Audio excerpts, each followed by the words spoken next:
La tension est une nouvelle fois montée d'un cran en Ukraine et la crainte d'un conflit armé se fait de plus en plus pressante. Paris et Berlin appellent leurs ressortissants à quitter le pays. Grégory vit depuis 6 ans à Dnipro dans la région de Donetsk. Malgré les appels de la France, il ne compte pas suivre les recommandations. Si on n'allume pas la radio, il n'y a rien du tout.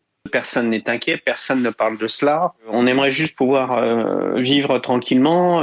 C'est vrai qu'on a l'impression des fois qu'on est un petit peu sous la menace d'un père fouettard. Voilà, on a l'habitude, hein. Mais ça peut nous tomber dessus encore. C'est pour ça aussi peut-être qu'on est moins inquiet aussi, parce que, bon, on verra.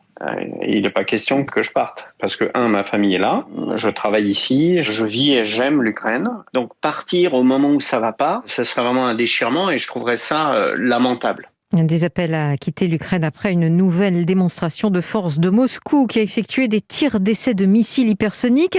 Et puis cet après-midi, alors qu'il était sur la ligne de front dans l'est du pays, des obus ont explosé près du ministre ukrainien de l'Intérieur, Marion Gauthier. Oui, le ministre de l'Intérieur quittait alors les tranchées. Plusieurs obus ont explosé sur la ligne de front entre l'armée ukrainienne et les séparatistes pro-russes soutenus par Moscou. Cet incident n'a pas fait de blessés, mais les échanges de tirs depuis jeudi ont déjà fait 2 morts et 4 blessés côté ukrainien. Le président ukrainien Volodymyr Zelensky propose ce soir de rencontrer Vladimir Poutine. Je ne sais pas ce que le président russe veut, lance-t-il, alors que près de 150 000 soldats sont toujours massés à sa frontière et que les États-Unis continuent d'alerter, persuadés qu'une attaque massive est imminente. Marion Gauthier, est-ce qu'on est vraiment à la lisière d'un conflit armé de grande ampleur, ou est-ce qu'on assiste à ce qu'on appelle en diplomatie une guerre des mots ? Eh bien, pour le moment, en tout cas, chacun accuse l'autre de vouloir créer un prétexte à une attaque d'ampleur.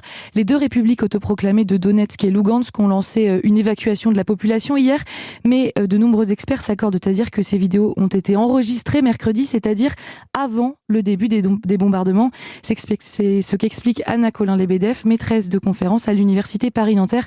Elle est spécialiste des sociétés post-soviétiques. Le pouvoir russe cherche à accumuler des billes qu'il pourra utiliser dans l'avenir. Un motif éventuel d'attaque ou d'invasion que la Russie utilisera ou non.